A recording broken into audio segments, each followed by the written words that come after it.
Year's Eve together. Hey, it's me. How are you? It's Mark Stevens. Stevens. In his own country I'm a year fine. before, which looked for modeling Happy talent. Father's Day, Did land a everybody. modeling deal.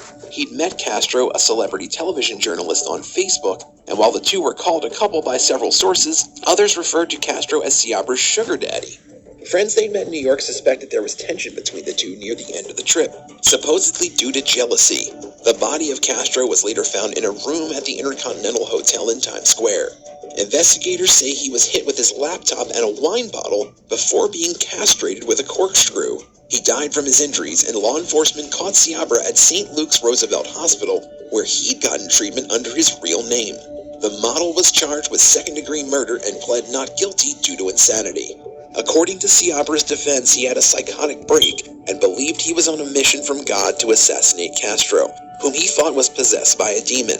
Ciabra stated that after bludgeoning him to death, he wore his testicles as a bracelet and even drank his blood. Prosecutors claimed the model committed the heinous act because Castro was trying to end their relationship. In the aftermath, he disconnected the hotel phone and destroyed the victim's mobile phone before stealing $1,600 from his wallet. Ciabra was later diagnosed with bipolar disorder by mental health authorities, but the jury found him guilty of murder. Number 4, Simone Farrow. Simone Farrow, an Australian model, began working as a high-end escort in the 1990s after being encouraged by her own mother. Farrow, who was also a bikini model, began dating the bodybuilder and part-time model Brett Boyd in her early 20s. She later compared their relationship to that of Bonnie and Clyde. She and Boyd were in the process of launching an erotica website when they reportedly ran up a big debt with people from the criminal underworld. Boyd was disfigured by a postal bomb sent to his home on June 14, 1998. As the package detonated in his face, he lost an eye and a thumb. Fearing for her safety, Farrow went to California, where she continued to establish her modeling career and sought unsuccessfully to become a pop singer under the name Simone Starr. The former Penthouse pet, who was also named one of the world's most beautiful women by FHM readers, supposedly ran an international drug trafficking operation. She ran it out of her West Hollywood flat, sending meth to Australian consumers disguised as, quote, bath goods, or little fountain kits. Farrow, who had performed transactions under a variety of aliases, allegedly utilized her modeling job as a front and hired employees as accomplices in the scheme.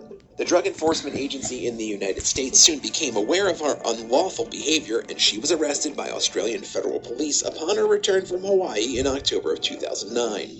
Farrow, who was in her mid-30s at the time, claimed her staff had used her bank accounts, email addresses, and mobile phones to manage the drug network without her knowledge.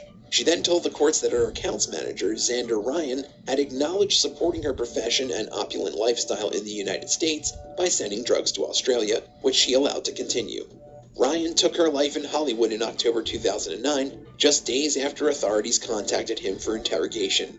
Prosecutors charged Farrow with being the kingpin, citing evidence that, in addition to being hooked on meth herself, she personally contacted buyers and threatened those in their debt by sending enforcers after them. She eventually pled guilty and was sentenced to 6.5 years, getting released in 2019. Number 3, Bruna Christine Menezes de Castro.